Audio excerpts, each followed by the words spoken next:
Ladies, welcome back to the Week 12 presser for the 10 Men in the Beaver League. Week 12 means three things. One, we're coming up on the last week of the season. Two, it's rivalry week. Shit, that's still hard to say. And three, Kyle is gay.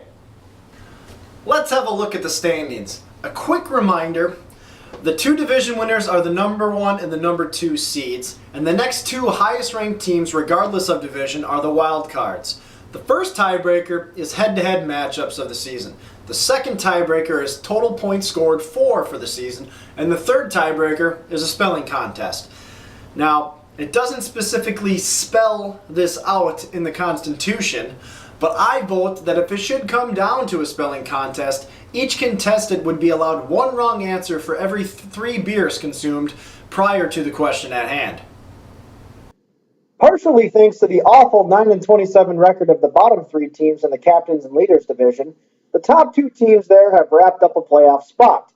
Poop Tooth and Whiskets had a 1-1 head-to-head record this year, so should they both win, BL would have to outscore Troy by over 25 points to take home the number 1 seed.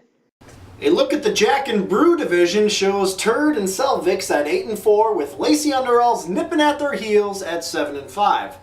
All 3 of these teams split their head-to-head matchups through the season. So let's look at the season point totals. With Brad at 73 points higher than the next highest guy, it's hard to imagine him losing a tiebreaker. Then again, just a few years ago, it was hard to imagine him having 3 children without having to use Kevin's sex yogurt to help impregnate his wife. So, crazier things have happened. So, in reality, the final playoff spot will come down to Lacey Underalls and Cell Block Vix. I can see it going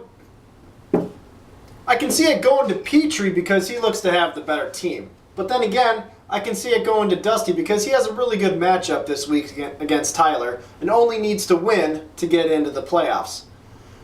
I guess I could see it going both ways. Going both ways? You mean like one of them bicycle sexuals? You know, those guys that like the poon and the peen? This being rivalry week, This being the week that everybody plays against their rival, we open it up for people to talk smack against their rival a little bit. Let's see what the texting machine brought us, shall we? In a matchup of the Damros, Pipe lays down the smack, saying, Mark is going down this weekend, just like how he went down on an Asian stripper at deer camp.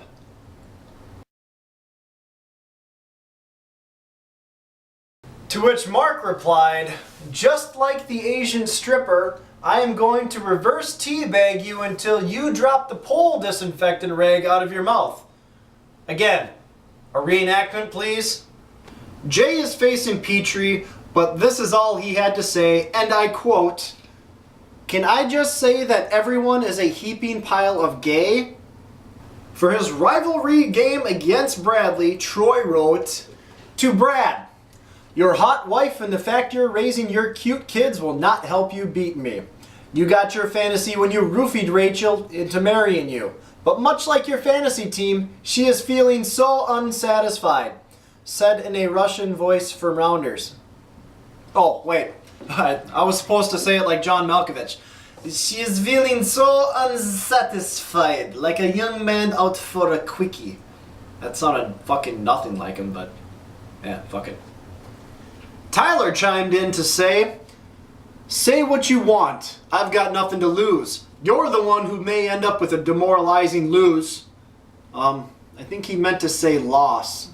Tyler's never really been a man of words, I guess. And Dusty writes in, Tyler, get ready for a week of pain. I'm going to sneak into your house and fill all of your shampoo bottles with yogurt. Sex yogurt. I'm going to give you a piñata filled with African killer bees and they're going to be angry. I'm going to pay Jim Dammit to sneak into your room after you start making love to your wife. And then pretty soon you're going to be like, ooh, honey, I love it when you put your finger in my ass. And she's going to be like, what do you mean? I don't have a finger in your ass. And you're going to turn back and all you're going to see is Jim's toothless gum grin. And it's totally gonna ruin the entire sex experience for you. Is that too far? Man, fuck it. And since some of the members didn't respond to this request, I can only guess as to what they are doing now that prevented them from joining in.